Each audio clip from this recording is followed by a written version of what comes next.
Membaca surah Al-Fatihah. A'udzu billahi minasyaitonir rajim. Bismillahirrahmanirrahim. Alhamdulillahi rabbil alamin. Arrahmanir rahim. Maliki yaumiddin. Iyyaka na'budu wa iyyaka nasta'in. Ihdinas siratal mustaqim. Siratal ladzina an'amta 'alaihim ghairil maghdubi 'alaihim waladdallin. Amin. Alhamdulillah, syukur kita kehadrat Allah Subhanahu Wa Taala kerana pada pagi ini kita masih lagi diberi kesihatan, diberi peluang untuk sama-sama berada dalam majlis ilmu. Mudah-mudahan semua yang berada dalam majlis ilmu pada hari ini akan mendapat rahmat dan keberkatan daripada Allah Subhanahu Wa Taala. Dan sebagaimana yang kita selalu dengar bahawa mereka-mereka yang berada dalam majlis ilmu, malaikat akan mendoakan kepada Allah Subhanahu Wa Taala untuk diampunkan segala dosa-dosa kita. Amin. Hari ini saya difahamkan kita akan bertadabbur tentang ayat 1 hingga 14. Jadi biasanya kita baca dulu terjemahan kan. Jadi sebenarnya saya baru sampai daripada KL ke Kuala Lumpur malam tadi. Jadi apa-apa yang saya sampai ini sekiranya ada kekurangan, maka bolehlah sahabat-sahabat kita tambah. Dan saya biasanya yang lepas saya hantar nota kepada Dr. Sharifah untuk semo dan sebagainya.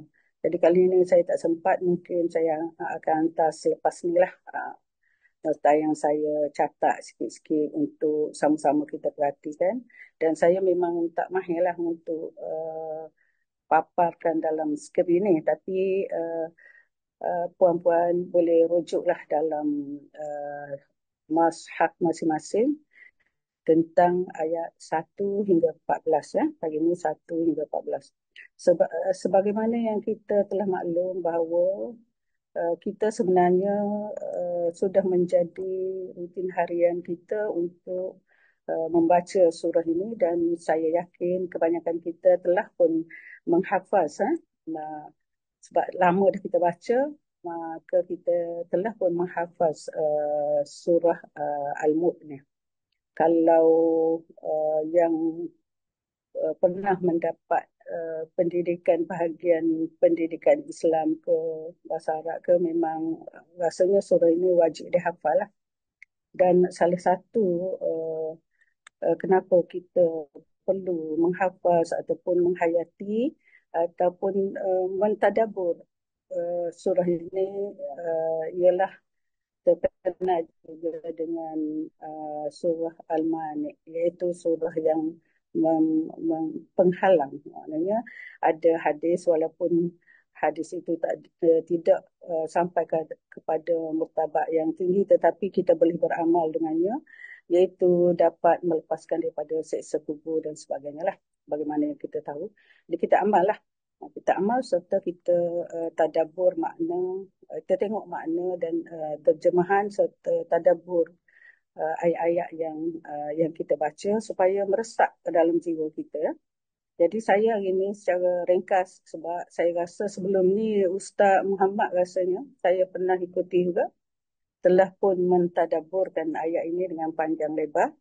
Tapi walau macam mana pun perlulah kita cuba ulang dan melatih diri kita untuk menyampaikan apa yang telah disampaikan oleh Ustaz Muhammad lah. Kalau tak silap saya dulu, saya sebelum ni lah, sebelum Ramadan saya. Jadi kita sebagai mengingati kembali lah, mentadabbur kembali.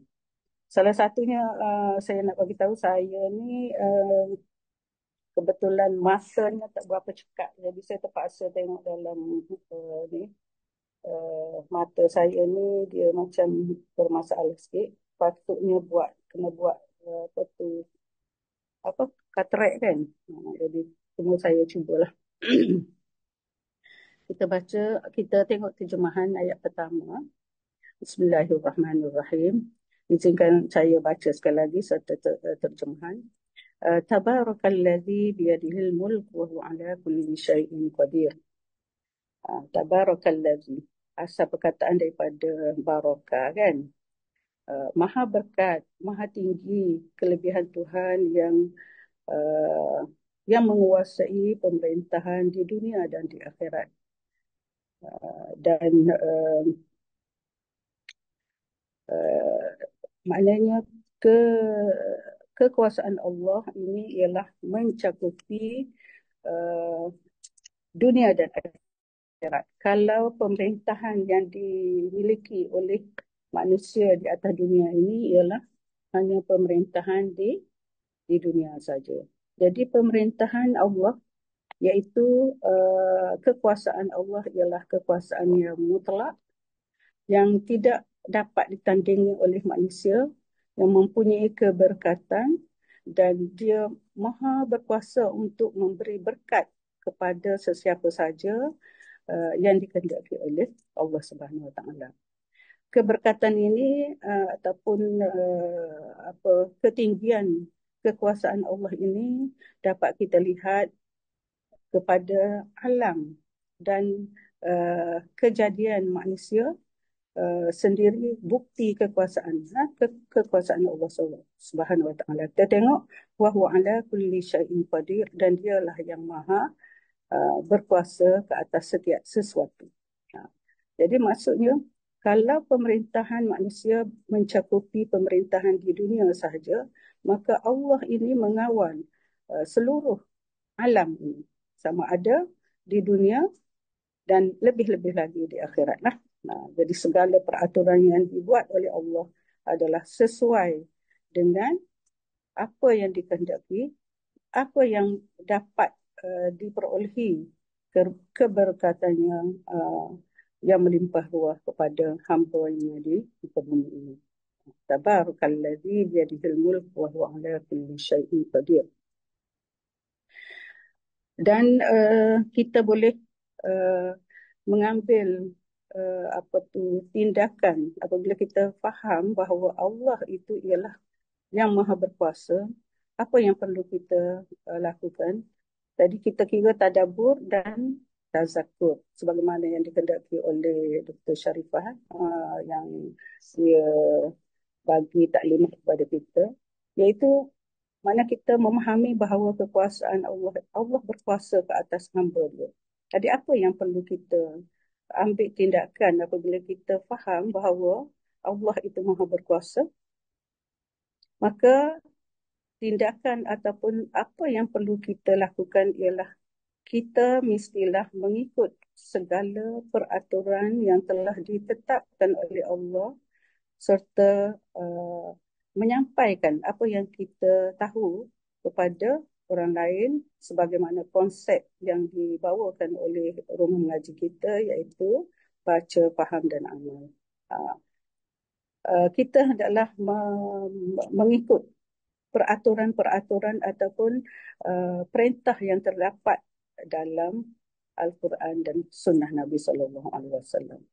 Kerana Allah itu maha berkuasa ke atas setiap makhluk dia, dan kita hendaklah mengikut segala apa yang telah diperintahkan oleh Allah SWT.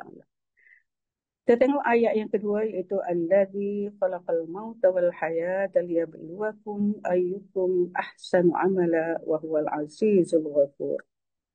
Allah lah yang menjadikan, dialah yang menjadikan mati dan hidup untuk menguji manusia, siapakah di kalangan kita, dalam kalangan manusia itu yang terbaik amalannya.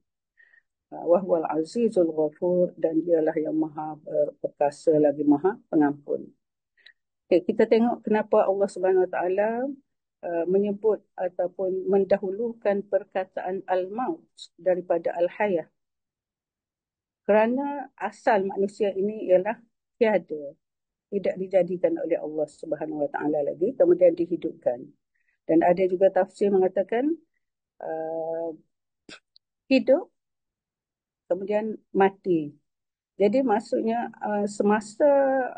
semasa kita masih lagi tidak lahir ke dunia ini, sudah ada ruh kita, jadi kita tiada. Jadi sebab itu sebut al-maut dulu.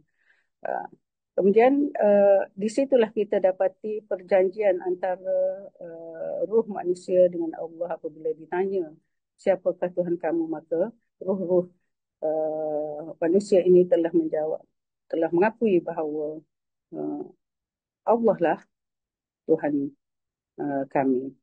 Maka kita tidak ingin membincangkan tentang apa disebut al-maut dulu, kemudian al-hayah. Sebab ada juga dalam ayat-ayat tertentu disebut al-hayah dulu. Yang kita nak bincangkan di sini ayat yang kedua ini ialah Allah menjadikan hidup dan mati itu untuk menguji manusia supaya nak melihat siapakah dalam kalangan manusia ini yang paling baik amalannya. Maknanya kita, kalau kita orang mukmin ni sepatutnya berlumba-lumba untuk uh, uh, membuat kebaikan sebagaimana yang kita tahu dalam ayat-ayat yang lain juga, supaya kita mendahului orang lain dalam membuat kebajikan. Jadi bila adanya kematian dan kehidupan, maka di situlah ada pembalasan yang disebut oleh Allah Subhanahu Wa Taala, mana-mana orang yang akan membuat perkara yang baik akan dibalas dengan syurga, dan mereka yang melakukan kemungkaran dan kufur kepada Allah Subhanahu Wa Taala akan dimasukkan dalam neraka. Jadi kejadian manusia ini ialah sebagaimana kita telah dengar ustaz-ustaz kita baca, iaitu wa ma khalaqtul jinna wal insa illa liya'budun. Tidak aku jadikan manusia dan jin itu melainkan untuk beribadat kepadaku. Jadi kita jelas, sahih, jelas bahawa kedudukan kita manusia ini dijadikan oleh Allah untuk beribadat padanya.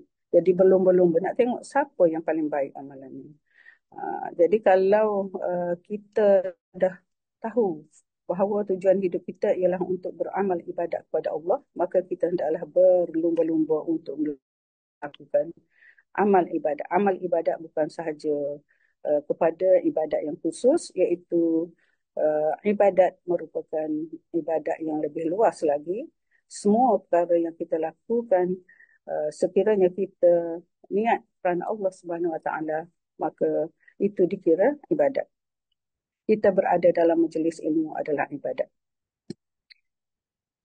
Jadi, jadikanlah kita fokus diri kita ialah untuk berlumba-lumba melakukan kebaikan di dunia, dan mudah-mudahan kita akan mendapat balasan syurga di akhirat. Wa huwal azizul ghafur, dan dialah yang maha perkasa lagi maha pengampun.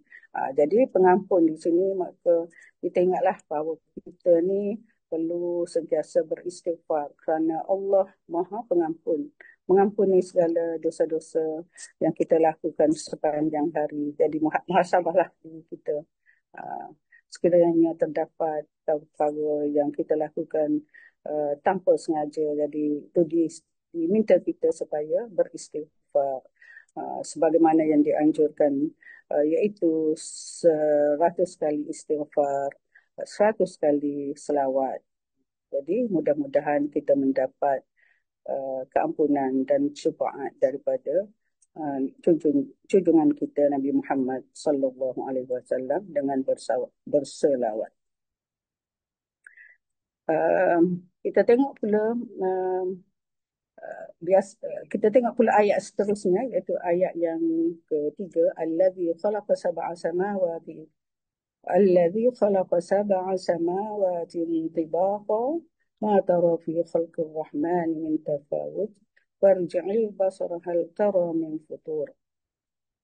Dan Allah lah yang menciptakan langit yang 7 petala langit yang berlapis-lapis, ma tara fi khalqir rahman min tafawut, dan adakah kamu lihat apa-apa kepincangan yang terdapat dalam penciptaan Allah itu, kalaulah kita dapati ada kepincangan, kalaulah manusia yang ingkar ini rasa ada kepincangan, maka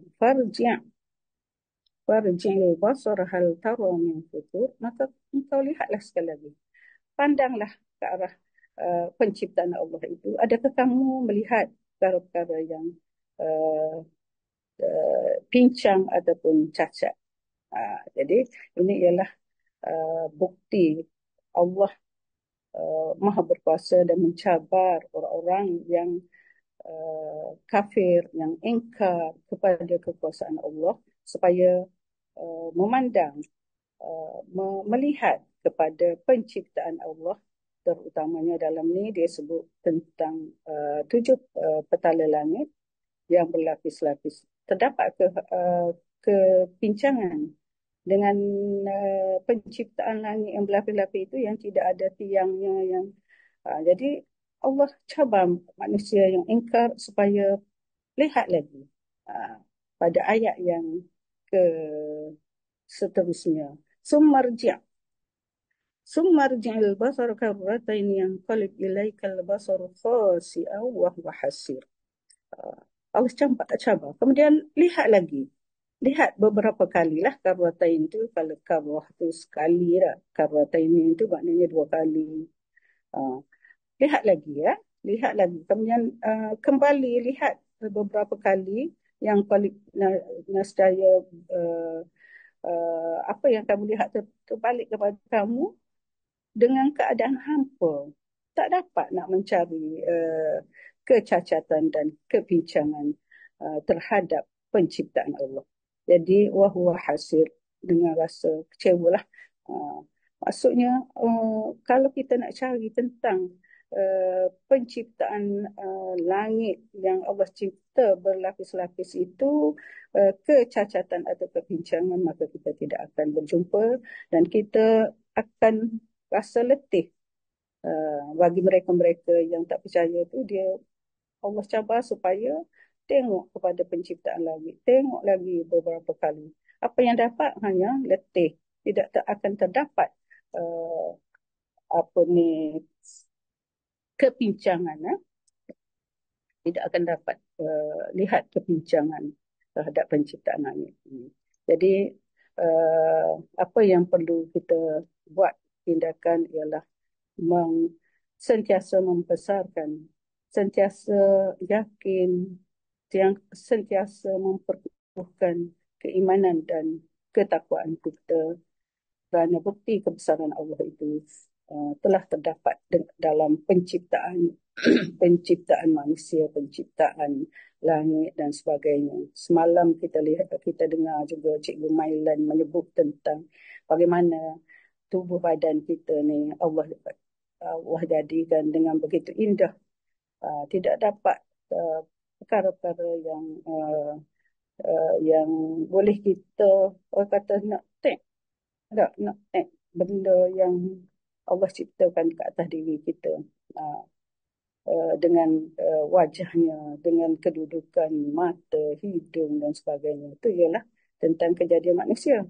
Kalau kita perhati dalam surah ni, dia sebut tentang kejadian langit yang berlapis-lapis. Terdapat dalam surah Nuh juga, kan, yang menyebutkan Allah menciptakan langit yang berlapis-lapis. Okey, kita tengok setelah Allah mencabar manusia, Allah menyatakan pula dalam ayat yang kelima ini, iaitu laqad zayyana as-samaa'a ad-dunya bimasabiha wa ja'alnaha rujuman lisyayatin wa a'tadna lahum 'adzabas sa'ir.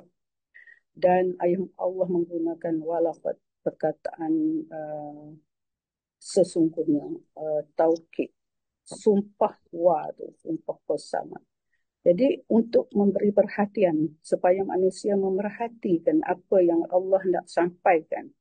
Jadi sesungguhnya zayyana sama, kami telah menghiasi langit dunia, iaitu langit yang paling hampir dengan manusia itu, bimasabiha, dengan bintang-bintang. Tetapi Allah gunakan bimasabih ni ialah dengan kalau nak kira makna asalnya ialah lampu. Maksudnya bintang-bintang ni seolah-olah lampu di langit. Bimasabih, sebab lampu tu dia ada cahaya warna kalau lampu kita perhatikan ada warna yang mengeluarkan warna kemerah-merahan, putih, maknanya cantik. Jadi Allah menisbahkan menggunakan perkataan bimasabih dengan perkataan menghiasi langit dunia dengan bintang-bintang, bintang-bintang yang cantik lah. Cantik apabila kita lihat dalam ke langit dunia, itu langit yang hampir dengan bumi ini ialah terdapat bintang-bintang. Waja'alnaha rujuman dan kejadiannya bintang-bintang itu menjam syaitan tak? Dan wa'atadna lahum azab as-sa'ir, dan kami sediakan bagi mereka azab yang menyala-nyala, yang pedih. Jadi salah satu kejadian langit ini ialah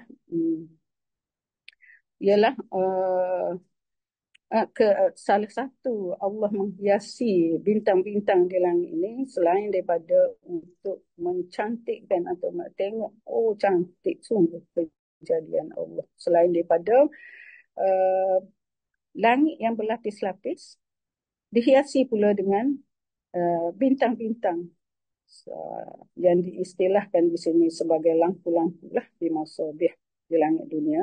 Dan kalau kita tengok pada malam hari dengan bintang-bintang yang berkelip-kelipan tu, maka kita dapat mengambil tazakur ataupun kita boleh tadabbur ayat ini dengan melihat kekuasaan Allah Subhanahu Wa Taala yang tidak boleh dipertikaikan oleh manusia, yang mempunyai keagungan yang orang kata kalau kita perhati tentang kejadian Allah ini, Masya Allah, tidak dapatlah kita, tahulah kita bahawa kita ini ialah manusia kerdil yang memerlukan kepada Allah Subhanahu Wa Taala. Dan selain daripada untuk menghiasi lampu sebagai lampu, menghiasi langit dunia itu, Allah jadikan juga bintang-bintang ini untuk merejam syaitan. Yang syaitan ni rupa-rupanya dia selalu naik ke langit untuk mencuri dengar perbincangan para malaikat dan sebagainya, dan bawa turun kepada ketua dia ke bawah. Jadi ini ialah salah satu fungsi bintang itu untuk merejam syaitan-syaitan yang cuba naik ke langit untuk mendengar perkara-perkara yang dibincangkan oleh malaikat dan sebagainya. Rujuman lisyayatin. Wa'atadna lahum azab as-sa'ir, dan kami sediakan bagi mereka, bagi syaitan-syaitan itu ialah azab yang menyala-nyala. Jadi syaitan ni sebenarnya, sebagaimana yang kita tahu, syaitan ni ialah syaitan yang dulunya iblis yang tak nak dia tunduk kepada Nabi Adam kerana keangkuhannya. Dan syaitan ni juga, kalaulah manusia itu bersifat seperti syaitan, maka dia juga dikategorikan sebagai syaitan. Jadi a'tadna lahum, kami menyediakan bagi mereka tu azab yang pedih, bukan saja pada syaitan yang kita bincang tentang syaitan yang naik ke langit itu, tapi kalau manusia yang bersifat syaitan juga termasuk dalam kategori syaitan. Jadi azab yang pedih ini ialah disediakan untuk mereka-mereka yang bersifat seperti syaitan, selain daripada syaitan yang sebenar. Jadi azab ni ialah azab yang tidak boleh kita gambarkan dengan apa ni, fikiran atau panca indera yang kita ada. Azab neraka ini yang menyala-nyala tu terlalu sangat sengsara orang-orang kafir yang berada di di dalam neraka yang disediakan oleh Allah. Walilladzina kafaru bi rabbihim azabu jahannam wa bi'sal masir. Dan bagi mereka-mereka orang-orang yang kafir. Sini dia guna isim mausul lah. Yang sebagaimana kita belajar dalam buku 1 itu ada sebut tentang isim mausul. Iaitu maknanya menentukan orang apa dia. Yang apa? Orang yang macam mana? Orang yang kafir. Bagi orang-orang yang kafir, yang kufur dengan Tuhan mereka, bi rabbihim azab jahannam, disediakan azab api neraka jahanam, dan wabi'sal masir, itulah seburuk-buruk tempat tinggal. Maknanya bagi orang kafir disediakan azab neraka jahanam juga sebagai tempat yang paling buruk, tempat kembali yang paling buruk. Jadi apa yang perlu kita lakukan ialah menjauhi sifat-sifat syaitan, menjauhi sifat-sifat orang-orang kafir yang mendustakan ayat-ayat Allah. Jadi untuk kita menyelamatkan diri kita, mestilah kita berada dalam circle yang baik sebagaimana yang kita ada sekarang ini, saling ingat mengingat antara satu sama lain. Kerana manusia ni dia bersifat dengan lupa. Jadi sebab itulah din nasihat. Agama itu ialah sebagai nasihat. Jadi apa yang kita buat pada hari ini ialah bertepatan dengan apa yang dikehendaki oleh Allah Subhanahu Wa Taala. Mudah-mudahan kita semua istiqamah lah. Okay, kita tengok pula kepada ayat 6. Ayat 7 lah pula ni. Ayat 7. Iza ulqu fiha sami'u laha syahiqan wa hiya tafur. Nah, dan apabila dicampakkan ke dalamnya, ke dalam neraka tu, sami'u laha, maka kedengaranlah baginya syahid dan wa hiya tafur. Seolah-olah wa hiya tafur ni kalau nak terjemah sini, dia terjemah apa ya? Saya pun tak pernah nampak ni. Ya, ataupun okey, membara dia. Iaitu apabila mereka dilemparkan atau dicampakkan ke dalamnya, mereka mendengar suara neraka yang mengerikan, sedangkan neraka itu membara. Jadi apabila mereka, orang-orang kafir itu, orang-orang yang ingkar itu, apabila dicampak ke dalamnya, mereka mendengar neraka itu, suara neraka itu kuat, kuat, dan wahia tafur ni dia terjemah sini dengan nyalaan yang membara, wahia tafur. Jadi kita tengok pula takadu tamayyazu minal ghaiz kullama ulqiya fiha fawjun sa'alahum khazanatuha alam ya'tikum nazir.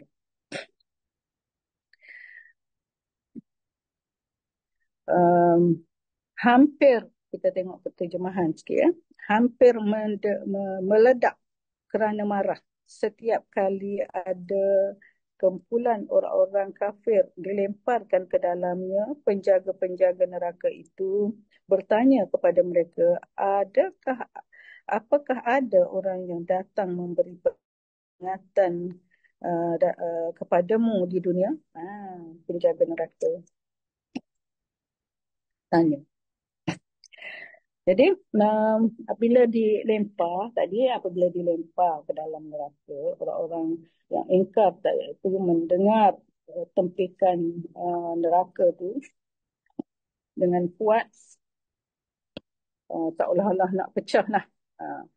Jadi ditanya, apabila setiap kali dilemparkan ke dalam neraka tu, maka penjaga neraka tanya, tak adakah orang yang memberi peringatan tentang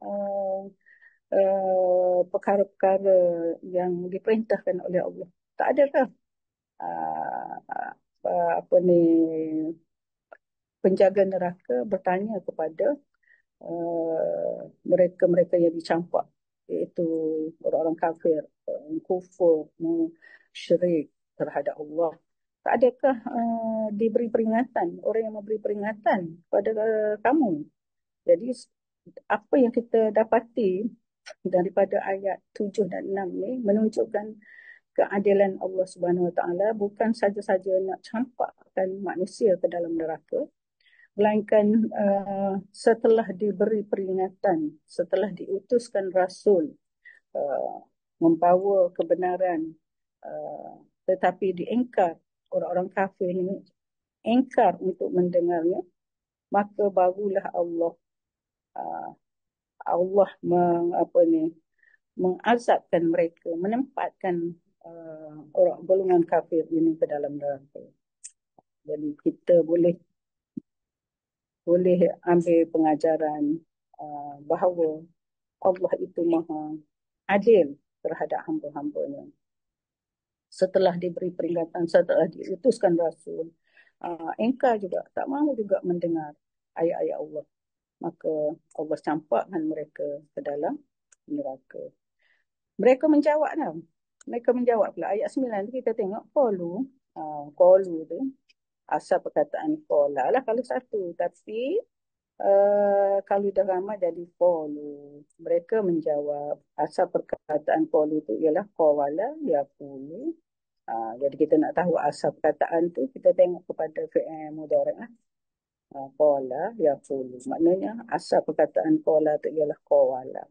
Jadi apabila kita tadabbur dan faham sikit-sikit bahasa Arab, bukannya nak suruh faham uh, sampai jadi orang pakar, tetapi apabila kita membaca tu kita dah boleh nampak dah. Itu yang kita kata kita kena belajar dah. Nampak dah untuk kita faham. Jadi mereka berkata, salah, bahkan ada.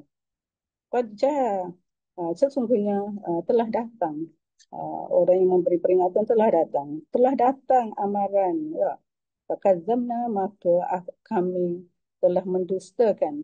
Fakadzamna wa qulna, dan kami telah berkata, ma nazzalallahu min syai', Allah tidak menurunkan sesuatu pun. In antum illa fi dhalalin mubin, fi dhalalin kabir. Sesungguhnya kamu ni ialah orang-orang yang dalam kesesatan yang besar tadi itu. Jadi dia apabila berada dalam neraka tu, apabila ditanya, memang ahli neraka tu menjawab, ada, tetapi kami telah mendustakan. Tapi apa yang kita nak katakan, pengakuan itu ialah pengakuan apabila sudah berada sudah dibalas mereka ke dalam neraka.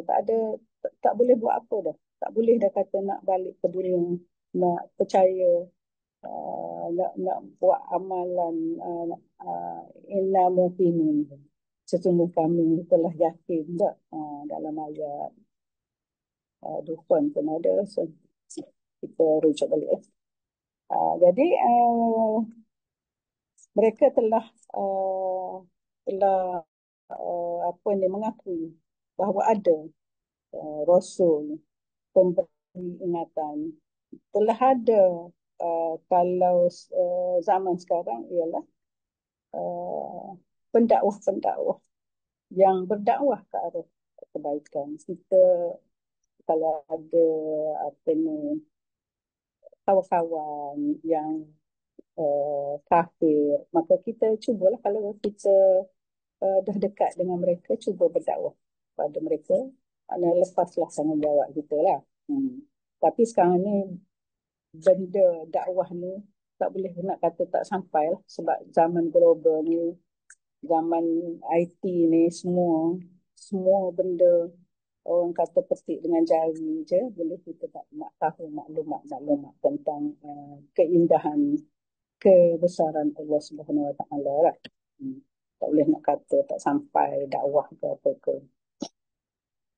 Okey, waqalu law kunna nasma'u aw na'qilu ma kunna fi ashabis sa'ir, dan mereka pula berkata pula, sekiranya kami ini mendengar dan mengikut apa yang disampaikan oleh para rasul dan para uh, pendakwah, uh, yang memberi peringatan tu, nasma'u ni maksudnya dengar serta ikut.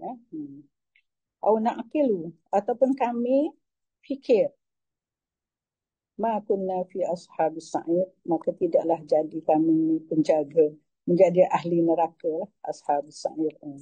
Ashabis sa'ir tu. Jadi ini yang menunjukkan penyesalan orang-orang kafir apabila berada dalam neraka.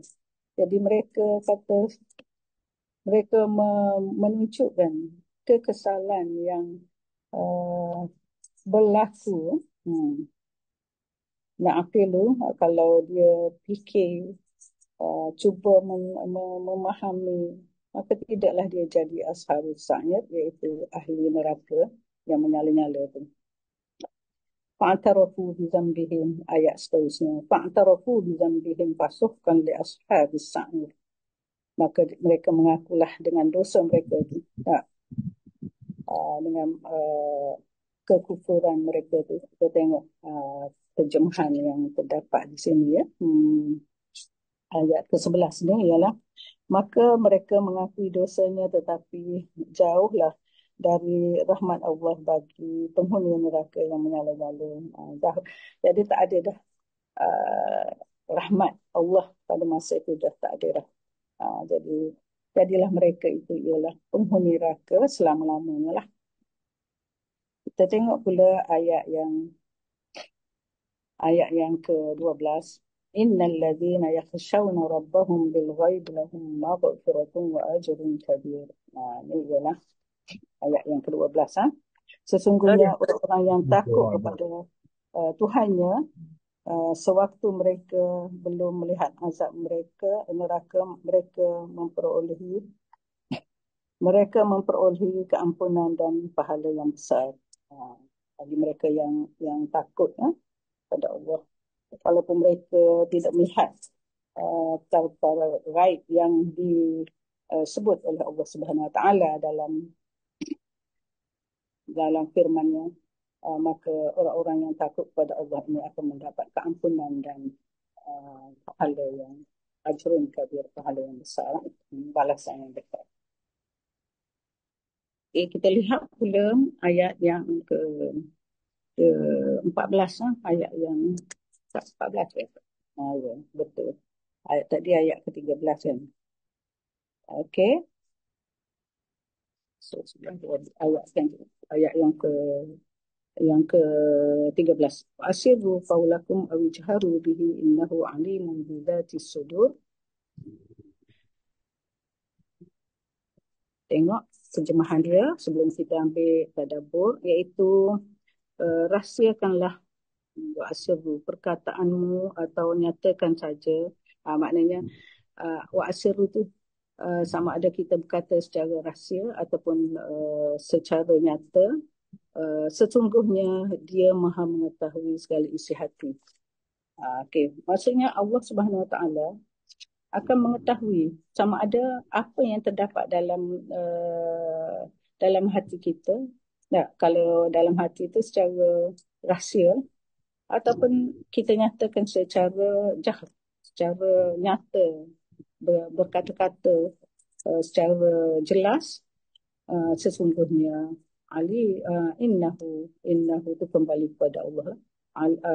Alimun bizatis sudur, mengetahui apa yang terkandung dalam hati kita.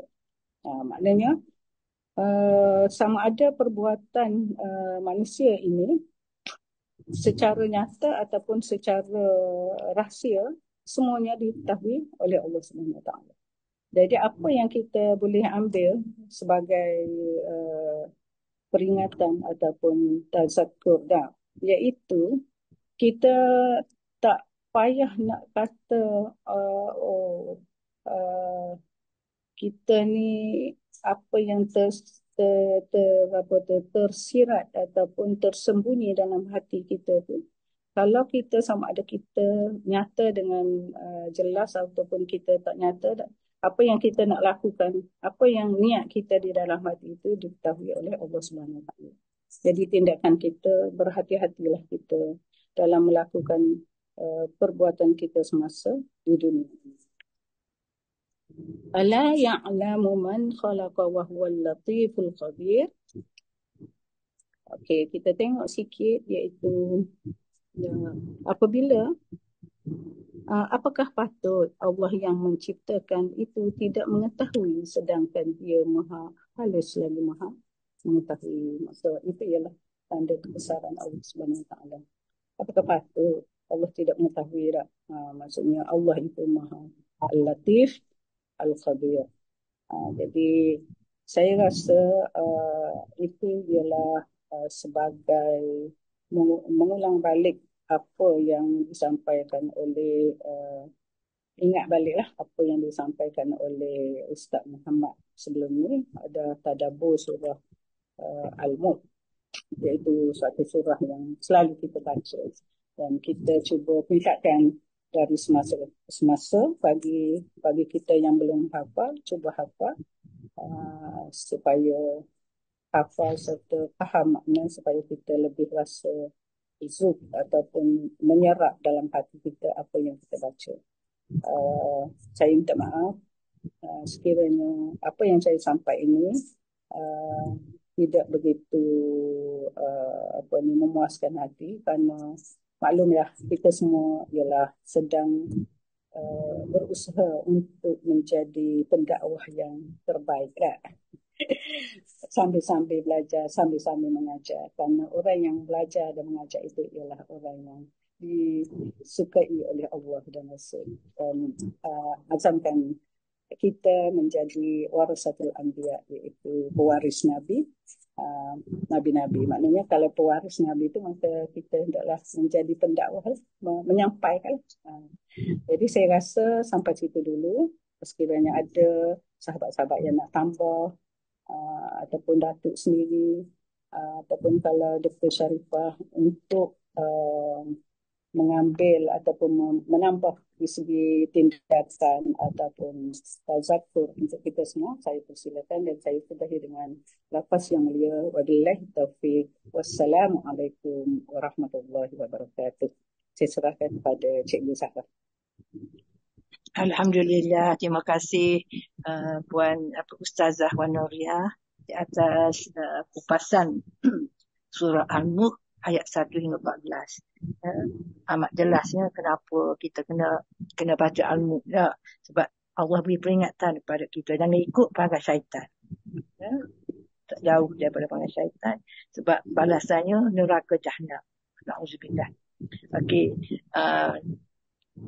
Baiklah, kita buka kepada siapa-siapa nak tambah apa-apa ataupun nak tanya Ustazah yang kurang jelas tu. Dipersilakan.